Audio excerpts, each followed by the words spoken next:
नमस्कार, CSK news में आप सभी दोस्तों का एक बार फिर से बहुत बहुत स्वागत है। दोस्तों, आज दिन भर की जो फटाफट ब्रेकिंग न्यूज़ निकल के आ रही है, एक एक करके जाने के दोस्तों। फिलहाल बड़ी खबर निकल के आ रही है, आपको बता दें पहली बार एक्सरसाइज डेजर्ट फ्लैग में 6 देश होंगे शामिल। युद्धाभ्यास में भारतीय वायुसेना के साथ साथ सऊदी, फ्रांस, अमेरिका, यूएई और कई मुस्लिम देश भी शामिल हैं। लेकिन चीन को बड़ा झटका लगा और पाकिस्तान की भी आंख निकल गई है।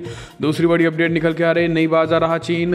मुंबई के बाद अब तेलंगाना में बिजली गुल करने की नापाक कोशिश कर रहा है। लगातार भारत को ब्लैकआउट करने की रच रहा साजिश। लद्दाख में पिटे चीन। तो तीसरी बड़ी अपडेट निकल के आ रही है, चीनी राष्ट्रपति शी जिनपिंग से पंगा लेना पड़ा महंगा। जैक मा शीर्ष अरबपतियों की लिस्ट से हुए गायब। जी हाँ, चौथी बड़ी खबर में आपको बताएंगे, उइगर मुसलमानों को जिनजियांग से हटाने में जुटा चीन। ड्रैगन की नई कुटिल चाल, इसके बारे में भी आपको बताएंगे। इस बीच दोस्तों, म्यांमार में हालात बेहद खराब।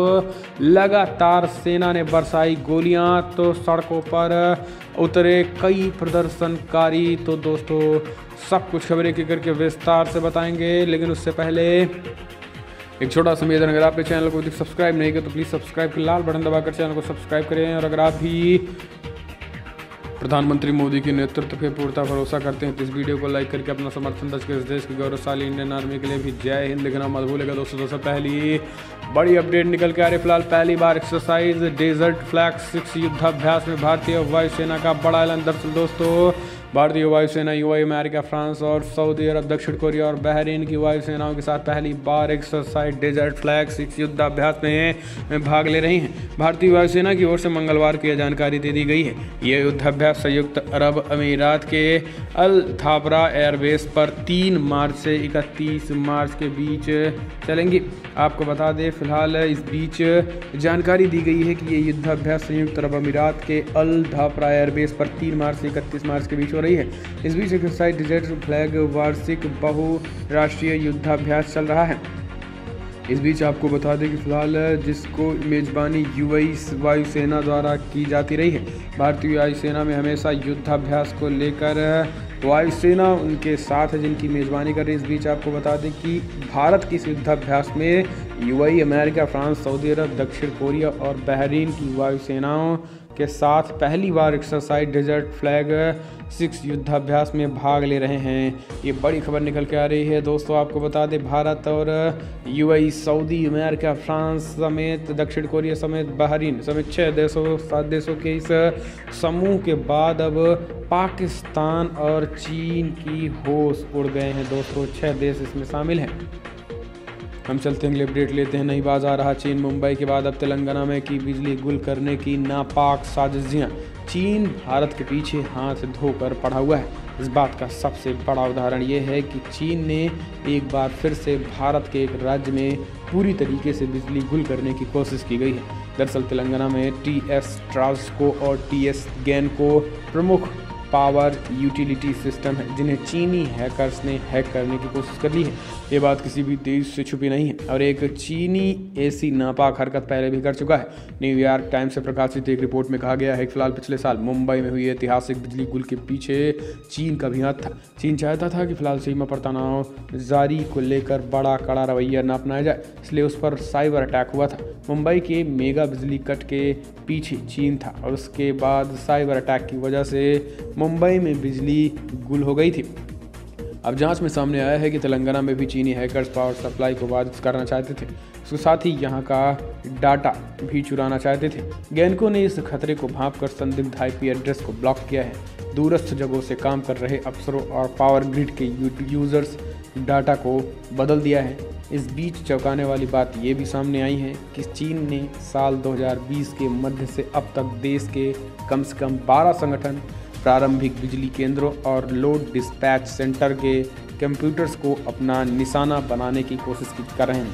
तो दोस्तों, चीन लगातार भारत को ब्लैकआउट करने की कोशिश कर रहा है, लेकिन सूझबूझ से ये नहीं हो पा रहा है भारतीय वैज्ञानिकों के। हम चलते हैं अगले अपडेट। फिलहाल जैक मा, चीनी राष्ट्रपति शी जिनपिंग से पंगा लेना पड़ा महंगा। जैक मा शीर्ष अरबपतियों के लिस्ट से हुए गायब। जी हाँ, कभी दुनिया के शीर्ष अरबपतियों में शुमार अलीबाबा और एंड ग्रुप के संस्थापक जैक मा को चीन के राष्ट्रपति शी जिनपिंग से पंगा लेना महंगा पड़ गया है। जैक मा ने अब चीन में शीर्ष अरबपति होने का दर्जा खो दिया है।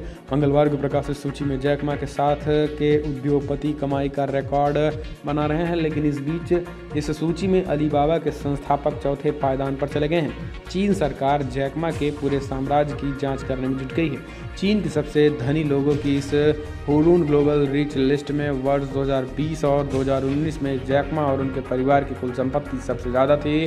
अब ताज़ा सूची में जैक मा चौथे स्थान पर चले गए हैं। ताज़ा सूची में बोतलबंद पानी बनाने वाली कंपनी नोगनफ्रू स्प्रिंग की मालिक झोंग संसान, टेंसन कंपनी के पोनी पा मा और ई कॉमर्स कंपनी के मालिक कोलिन हुआंग सबसे ऊपर आ चुके हैं। तो दोस्तों ये उल्टे दिन शुरू हम चलते हैं, अगले अपडेट लेते हैं। तो दोस्तों फिलहाल आपको बता दें, म्यांमार में गोलीबारी के बावजूद सड़कों पर उतर रहे हैं, बड़े पैमाने पर विरोध प्रदर्शन कर रहे हैं। म्यांमार में तख्तापलट के खिलाफ प्रदर्शन कर रहे लोगों पर की गई फायरिंग से एक दिन पहले ही 18 लोगों की मौत होने के बावजूद प्रदर्शनकारी देश के सबसे बड़े शहर यांगून की सड़कों पर जमा हो गए, जबकि राजधानी नेपिता में देश के अपदस्थ नेता ऑंग सांग सू के खिलाफ सोमवार को एक अदालत ने कथित रूप से अशांति फैलाने का आरोप लगाया है। आपको बता दें कि 1 फरवरी को सैन्य तख्तापलट के बाद ऑंग सान सू को सार्वजनिक रूप से नहीं देखा गया है, क्योंकि उन्हें देश के कई नेताओं के साथ हिरासत में ले लिया गया है। इससे पहले भी अदालत में एक पेशी के दौरान सू की पर संचार उपकरण के अवैध आयात के आरोप लगाए गए थे। इसके बाद उन पर कोरोना वायरस प्रोटोकॉल को तोड़कर प्राकृतिक आपदा कानून के उल्लंघन का आरोप जोड़ा गया है। सोमवार को म्यांमार की नेता सू की पर अशांति फैलाने की दंड संहिता की धारा 520 के तहत आरोप भी लगाए गए हैं। तो दोस्तों ये कहीं ना कहीं उसके बावजूद भी म्यांमार में विरोध प्रदर्शन तेज हो रहा है। हम चलते हैं अगले अपडेट। फिलहाल पाकिस्तान के टीचर यानी पाकिस्तान के हर एक मदरसों में भारत के खिलाफ भरा जा रहा है छात्रों में जहर।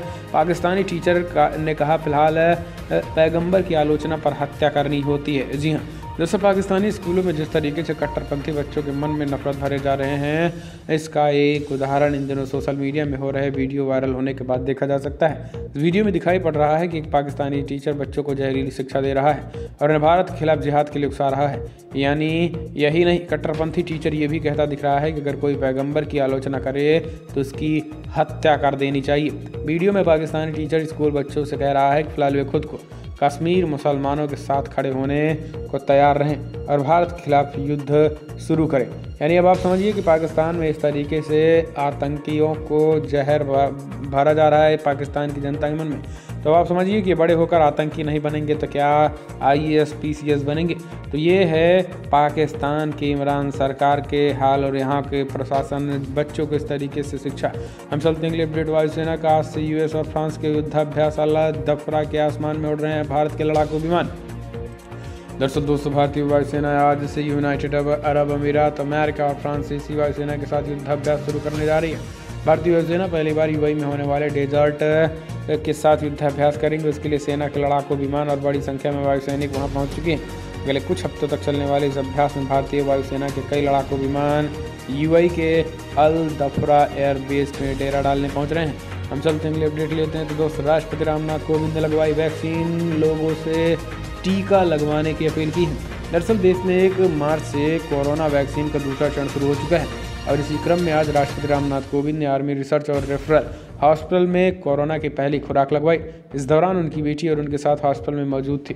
राष्ट्रपति रामनाथ कोविंद ने इतिहास के सबसे बड़े वैक्सीनेशन ड्राइव को चलाने के लिए डॉक्टर्स, नर्स, हेल्थ वर्कर्स और प्रशासन को धन्यवाद किया है। यही नहीं, राष्ट्रपति रामनाथ कोविंद ने सभी लोगों से कोरोना वैक्सीन लगवाने की भी अपील की है। आपको बता दें कि राष्ट्रपति कोविंद को कोरोना टीके की पहली खुराक देश में लागू इस प्रावधान के तहत दी गई थी। हम चलते हैं अपडेट। अनुराग कश्यप और तापसी पन्नू के घर आयकर विभाग का छापा। फैंटम फिल्म से जुड़ी है ये बात। दरअसल अनुराग कश्यप, विकास बहल और तापसी पन्नू के घर आयकर विभाग का बड़ा छापा पड़ा है। ये छापेमारी फैंटम फिल्म से संबंधित है। विकास बहल इस प्रोडक्शन हाउस के फाउंडर हैं और अनुराग कश्यप इसके मालिक हैं। हालांकि तापसी के घर छापेमारी की वजह भी सामने नहीं आई है। आपको बता दें कि टैक्स चोरी को लेकर मुंबई और पुणे में 22 जगहों पर आयकर विभाग की छापेमारी हुई। मधु मनीटेना की टैलेंट मैनेजमेंट कंपनी क्वान के दफ्तर पर भी आयकर की छापेमारी की गई।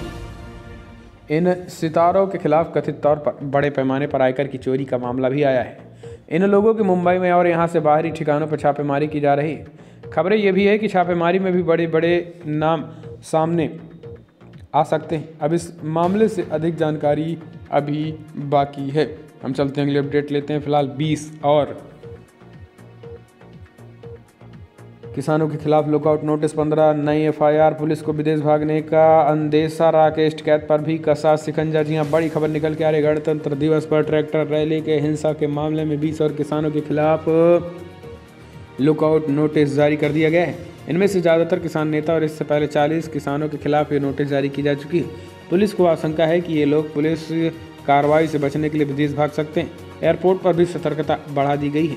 आपको बता दें, विशेष पुलिस आयुक्त अपराध शाखा ने बताया है कि दिल्ली पुलिस की पूछताछ में शामिल होने के लिए किसान नेताओं को दूसरा नोटिस भेजा गया है। अभी ज़्यादातर नेता पूछताछ में शामिल नहीं हुए हैं। इनमें भारतीय किसान यूनियन और राजनीतिक के राष्ट्रीय प्रवक्ता राकेश टिकैत व सतनाम सिंह पन्नू आदि शामिल हैं। अपराध शाखा के एक वरिष्ठ अधिकारी ने बताया है कि फिलहाल हिंसा को लेकर 15 नई FIR दर्ज की गई है। अब कुल FIR की संख्या 59 हो गई है। इनमें से 14 की जाँच की जा रही है। अपराध शाखा इसमें FIR में कुल 158 किसानों को गिरफ्तार भी किया था।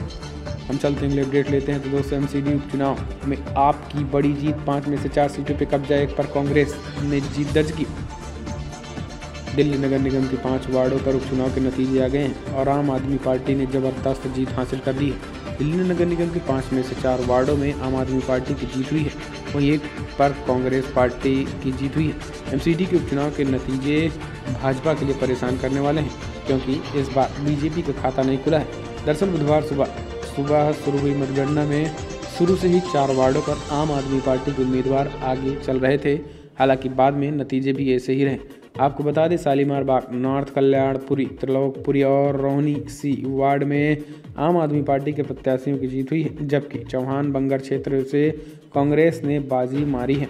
आपको बता दें कि इस 5 वार्ड से 4 आपके पास थे, जबकि शालीमार बाग नॉर्थ से प्रतिनिधि भाजपा के पार्षद थे। लेटेस्ट आपको बता दें, ये बड़ी खबर निकल के आ रही। हम चलते हैं अपडेट लेते हैं। तो दोस्तों, फिलहाल बिग ब्रेकिंग न्यूज़ निकल के आ रही है, जहां पर सौरभ गांगुली भी प्रधानमंत्री मोदी के साथ मंच कर सकते हैं साझा सोशल मीडिया। इस बीच आपको बता दें, 15 तारीख को होने वाली बड़ी रैली 7 तारीख को होने वाली है प्रधानमंत्री मोदी की। पश्चिम बंगाल में आगामी विधानसभा चुनाव में कई मशहूर हस्तियां भी प्रचार में लग गई हैं। सभी राजनीतिक दल फिल्मी सितारों से लेकर क्रिकेटरों तक का इस्तेमाल कर चुनाव में वोटों को भुनाने की कोशिश की जा रही है। इस कड़ी में भारतीय क्रिकेटर कंट्रोल बोर्ड BCCI के अध्यक्ष सौरभ गांगुली के भी एक बीजेपी की एक रैली में शामिल होने के अटकलें हैं। हालांकि इस पर भाजपा ने स्पष्टीकरण भी दे दिया है। भाजपा ने मंगलवार को कहा है कि फिलहाल इस बारे में पूर्व क्रिकेटर को फैसला करना है और कि वो 7 मार्च को कोलकाता में होने वाली प्रधानमंत्री नरेंद्र मोदी की रैली में शामिल होना चाहते हैं या फिर नहीं। भाजपा के प्रवक्ता शामी भट्टाचार्य ने कोलकाता में संवाददाताओं से कहा है कि फिलहाल भारतीय क्रिकेट टीम के पूर्व कप्तान अगर कार्यक्रम का हिस्सा लेना चाहते हैं तो उनका स्वास्थ्य तथा मौसम संबंधी परिस्थितियाँ इसकी इजाज़त देते हैं और उनका स्वागत है। गौरतलब है 48 वर्षीय गांगुली को 31 जनवरी को हॉस्टल से छुट्टी मिली थी। हम चलते हैं अगले अपडेट लेते हैं। सोशल मीडिया की नई गाइडलाइन पर DM ने पत्रकार को भेजा नोटिस, केंद्र ने बताया अतिक्रमण। केंद्र सरकार की ओर से हाल ही में सोशल मीडिया और OTT प्लेटफॉर्म को लेकर जारी की गई गाइडलाइंस अब अधिकारों को लेकर बहस छिड़ गई है। नई गाइडलाइंस के तहत मणिपुर में इम्फाल के जिलाधिकारी ने एक पत्रकार को नोटिस भेजा है और इस कार्रवाई पर हस्तक्षेप करते हुए केंद्रीय सूचना और प्रसारण मंत्रालय ने नोटिस को अतिक्रमण करार दे दिया है। केंद्र ने कहा है कि आपको कार्रवाई करने का कोई अधिकार नहीं है। मणिपुर में इम्फाल वेस्ट के जिलाधिकारी नोआ राम प्रवीण ने नए नियमों के तहत पहला नोटिस सोशल मीडिया पर टॉक शो चलाने वाले एक पत्रकार को भेज दिया है। ये टॉक शो करंट अफेयर और न्यूज़ पर आधारित है, जिनका प्रसारण सोशल मीडिया के जरिए किया गया है। DM को टॉक शो के कुछ पॉइंट्स पर आपत्ति थी और इस कार्रवाई को सूचना और प्रसारण मंत्रालय ने अतिक्रमण करार दे दिया है। हम चलते हैं अगले अपडेट लेते हैं। तो दोस्तों, आपको बता दें, कोरोना वैक्सीनेशन के लिए समय सीमा खत्म, अब 24 घंटे होगा टीकाकरण।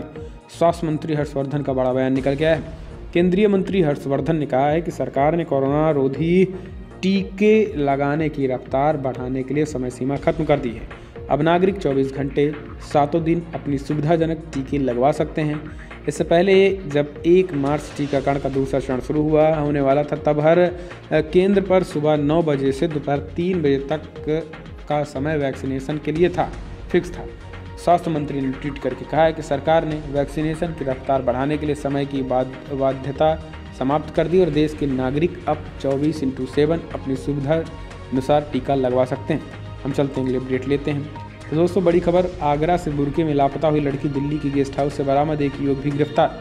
यूपी के आगरा के थाना न्यू ओगरा क्षेत्र के दलाय बाग से लापता लड़की बरामद कर ली गई है। इस मामले में 2 युवकों को गिरफ्तार भी कर लिया गया। दरअसल 23 फरवरी से लापता लड़की को पुलिस ने दिल्ली के तिलक नगर से बरामद कर लिया है। लड़की के परिजनों ने मेहताब नाम के युवक पर लड़की को अगवा करने का आरोप लगाया था और उसी के खिलाफ नामजद मुकदमा भी दर्ज कराया था। लड़की हॉस्पिटल से लड़की एक युवक के साथ जाते हुए सीसीटीवी फुटेज में नजर आ रही है। इस मामले में पुलिस के आला अधिकारियों ने कई टीमें गठित की और जांच पड़ताल शुरू कर दी है। पुलिस ने सैकड़ों सीसीटीवी कैमरे खंगाले। पुलिस के मुताबिक लड़की कार से दिल्ली गई थी और वहां जाकर एक पेइंग गेस्ट हाउस में रही थी। अब पुलिस लड़की का मेडिकल करा रही है। पुलिस लड़की का कोर्ट में पेश करने की तैयारी में है। पुलिस का कहना है कि फिलहाल लड़की के बयान के आगे की कार्रवाई की जाएगी। तो ये बड़ी खबर निकल के आ रही है। हम चलते हैं, अगले अपडेट लेते हैं। दोस्तों, आपको बता दें, फिलहाल हिसार में किसानों का ऐलान, गांव में बिजली कर्मचारी घुसे तो बंधक बना लेंगे। जी हाँ, अब कर्मचारियों को भी धमकी दे रहे हैं फर्जी किसान। हरियाणा के जिले नरसौन क्षेत्र के गांव में राखी गढ़ी में सरकार की नींद उड़ाने वाला बड़ा फैसला ले लिया गया है।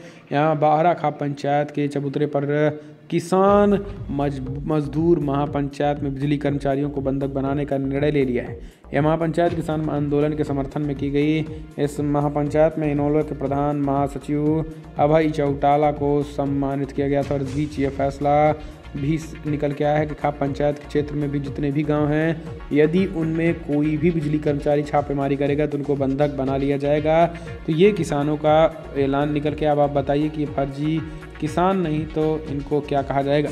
हम चलते हैं, अगले अपडेट। यूपी के हाथरस कांड का मुख्य आरोपी गौरव शर्मा सपा नेता बताया जा रहा है। जी हाँ, दिग्गज के साथ फोटो वायरल होने के बाद घिरी सपा। यूपी के हाथरस जिले में किसान अमरीश शर्मा की हत्या का मुख्य आरोपी गौरव शर्मा उर्फ रुद्रास पंडित समाजवादी पार्टी का नेता बताया जा रहा है।